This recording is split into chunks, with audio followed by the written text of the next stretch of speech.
Welcome to my next video. In this video, we will be talking about the risks at your home and how to manage those risks. But first, what I say in this video is based upon my education, my life experiences, and my set of values. What I say is for typical people in typical situations. It is not for all people in all situations. If it was, this video would be hours or even days long. My goal and hope is that by the end of this video, you will know more about dealing with your home risks so that you can make better decisions for your life.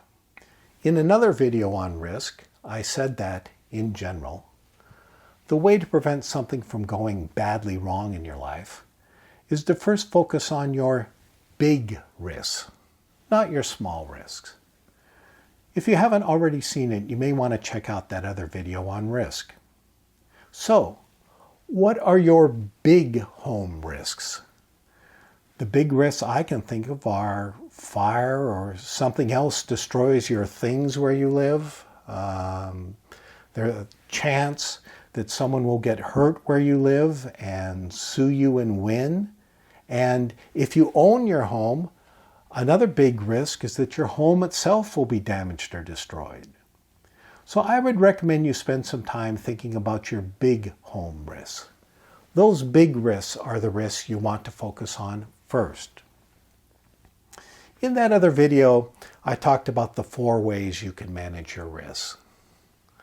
Those are, you can simply avoid the risk, you can transfer the risk by buying some insurance, you can try to reduce your risk through non-insurance ways. And after you've used insurance and non-insurance ways to manage your risks, you can just decide to accept the remaining amount of risks. You can use one or more of these ways to manage each of the risks in your life. Now, once you've decided what your big risks are, one way to deal with these risks is to simply avoid the risk. For example, let's say you're really concerned about the risk from fire, and you also tend to light a bunch of candles each night right before you fall asleep.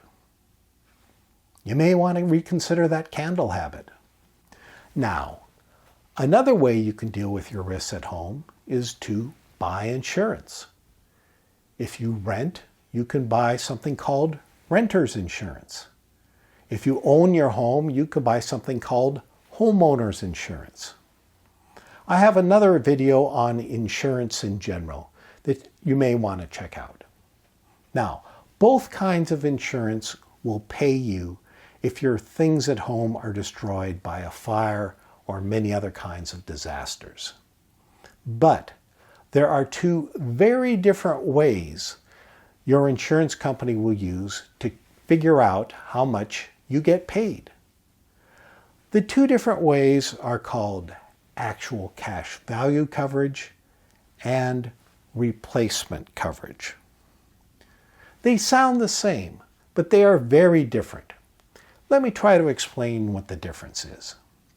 If you have actual cash value coverage and you have a shirt that cost you $20 and the cost to buy the same shirt today is $25, and that shirt is destroyed in a fire, your insurance company will pay you about $2.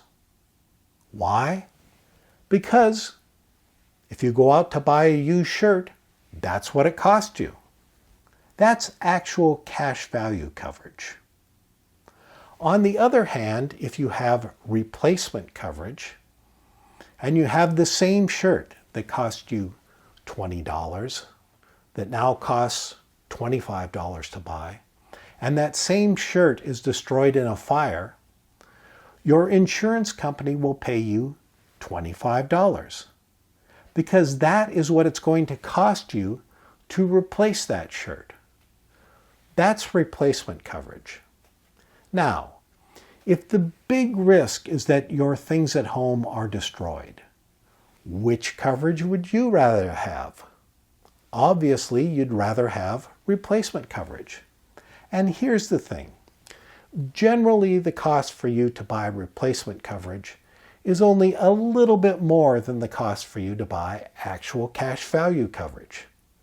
So, if you buy renter's insurance, if you buy homeowner's insurance, I would highly recommend that you consider buying replacement coverage for your things. Both renters and homeowners insurance can cover your liability if someone's hurt at your home, sues you, and wins. So, how much liability coverage do you need? The easiest thing to do is to contact your insurance agent or insurance company, honestly explain your situation, and ask them what would they recommend. Remember, the more liability insurance you get, the more they get paid. You probably will not need any more insurance than what they recommend. If you own your home rather than rent, you have some additional risks that renters don't. Your home is probably a big part of your net worth, and that big part of your net worth can be damaged or destroyed. If your home is damaged or destroyed by many, but not all things, your homeowner's insurance will pay you. But for many of us, what your insurance will pay you is not enough money to actually repair or rebuild your home. Depending on the damage to your home and how old your home is and where you live, it may cost you way more to rebuild your home than what your home is currently worth today. Also, homeowners insurance does not typically pay for damage to your home that is caused by floods or earthquakes. Depending on where you live, this may or may not be something that is important for you. Finally, buried in the fine print of your insurance policy is something called the co-insurance clause. Very generally, what the co-insurance clause says is that if the value of your home goes up, you have to buy more insurance. If the value of your home goes up and you do not buy more insurance, that insurance company is not going to be paying you what you think they're going to be paying you if some disaster happens. So if you own a home, I would highly recommend that you check with your insurance agent or insurance company, honestly explain your situation, and find out what your insurance will pay for and will not pay for. Depending on what you find out, you can then decide if it makes sense for you to change your insurance coverage. Now, one of the downsides of using insurance as a way to deal with your big risks is that while your insurance can pay money, your insurance cannot stop the big hassle of something going badly wrong where you live. For example, if you have great insurance and you also have a big fire that burns up all of your things, your great insurance will pay to replace your things, but you will still have the big hassle of dealing with a fire. That's where the next way of dealing with your big risks at home come in. Reducing your home risk through non-insurance ways. When you buy insurance, that costs money. Managing your home risk through non-insurance ways may cost less than insurance or may cost you even nothing. Another advantage of using non-insurance ways is that you can reduce the risk that bad things are going to happen in your life. So, what are some examples of non-insurance ways of reducing our home risk? Well, if you're concerned about the risk of fire, you can make sure you have working smoke detectors where you live. If they're powered by batteries, you can make sure that you change the batteries every year. Also, fire extinguishers may be a good idea. If you're concerned about the risks from earthquakes, You can consider strapping your water heater to the wall if it's not been done already. That's an excellent thing to consider in earthquake country. If you're concerned about the risk of theft, maybe you can install better locks, or maybe you can install cameras. You're only limited by your imagination with non-insurance ways of managing your risk. Finally, the last way of dealing with your big home risks is that after you use insurance, after you use non-insurance ways to manage your home risks, you can just decide to accept the risks that remain.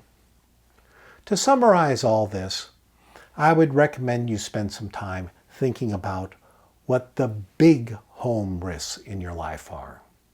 What home-related things could turn out badly wrong for you?